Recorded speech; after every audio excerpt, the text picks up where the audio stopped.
Good morning. It's your baby boomer Kitty Lane from the Peninsula in Virginia with another Create and Relate.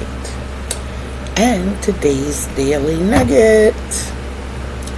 So our nugget for the day is truth. So what is truth? According to dictionary.com, it's the act to act in accordance with fact or reality.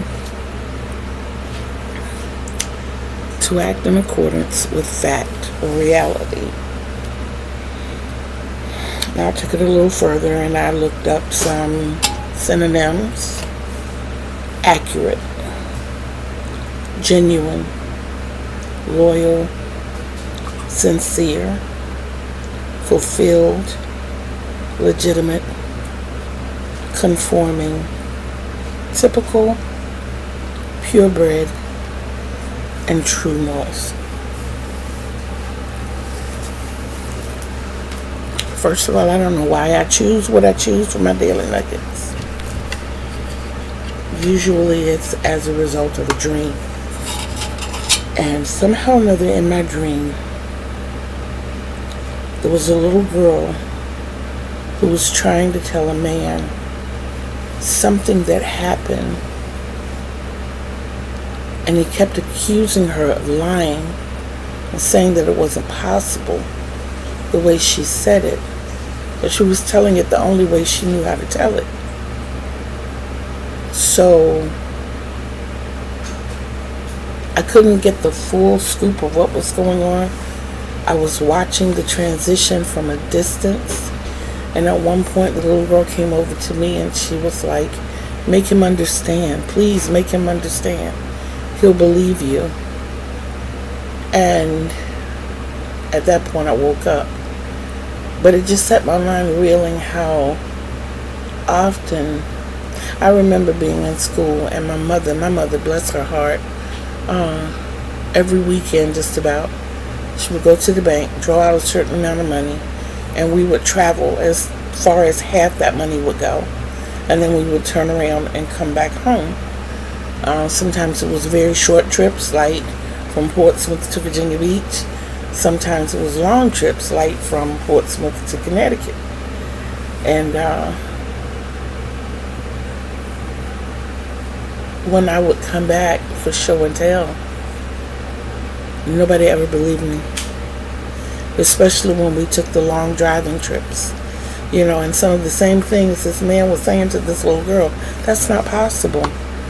You know, our trip to Connecticut is one that sticks in mind because on the way, a car full of people who had been drinking had an accident and they ended up in a ditch.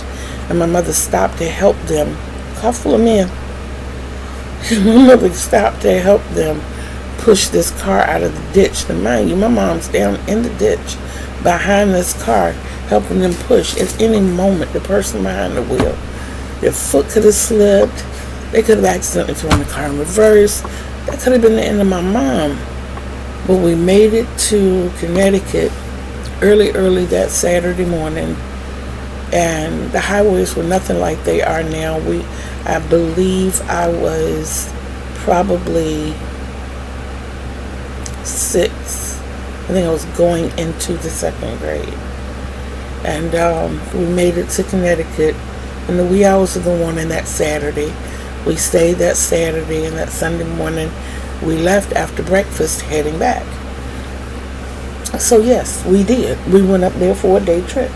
And my mother drove all the way there and all the way back. It was possible, and it happened. You know, but this was during a time where I guess a lot of people didn't drive far distances like that. I don't know. But, you know, when I got older and was working,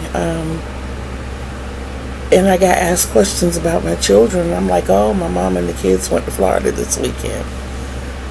Well, how did they go? My mom drove. Your mom drives all the way down there and turns around and come back? Yes.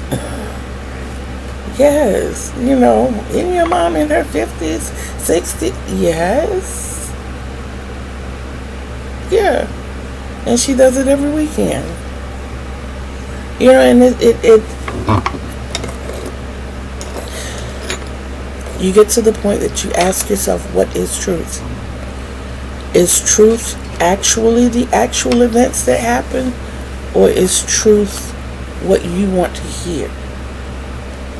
I look at the fact that a lot of kids get disciplined when they tell the truth because it's not what the parents or the adults want to hear.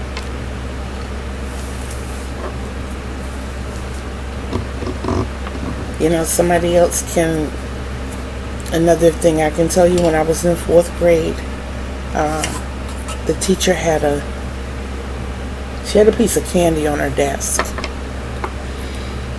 Well, I had been coughing real bad, so my mom sent me to school with the little red and white peppermints.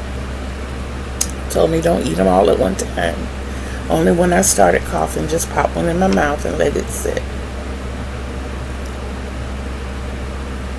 One of the students went up and took the candy off the teacher's desk, a boy, and he ate it.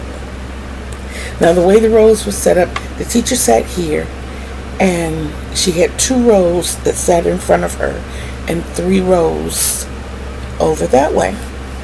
Well, I sat like 3 people in front of her on the last row, and this particular guy sat all the way over by the door.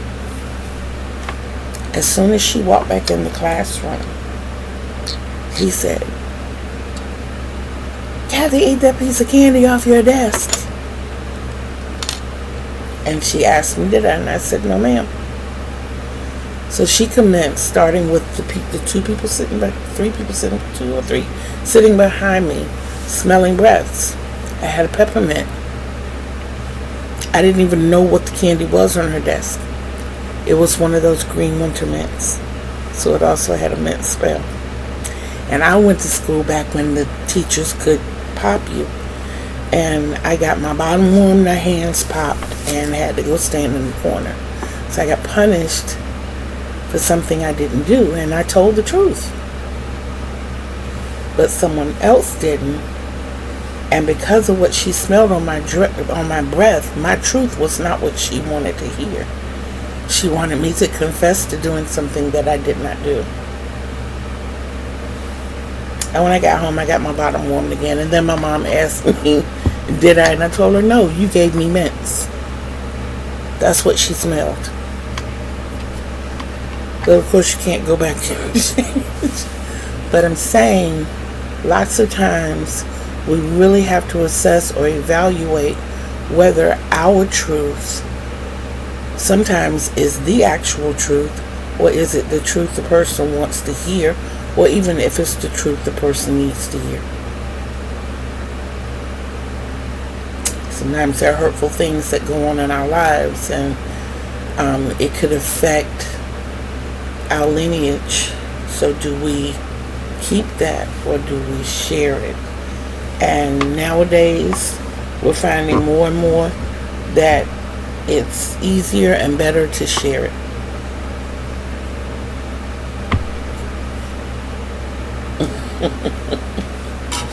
I would like to go back and thank everybody who has subscribed to my channel. I do thank you. You are a blessing.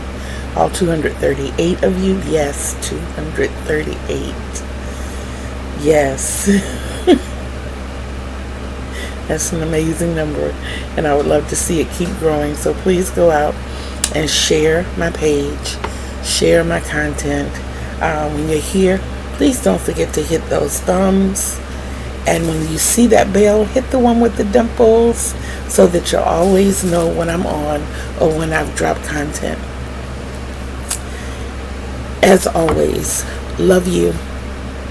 Please practice and exercise loving yourself. That is the greatest love of all. You cannot effectively give others love until you first love yourself. You can try. You can give them a pretty close. But until you release those endorphins within yourself, all you can do is give strong lights to others. Love. So until we meet again, peace. And I love you.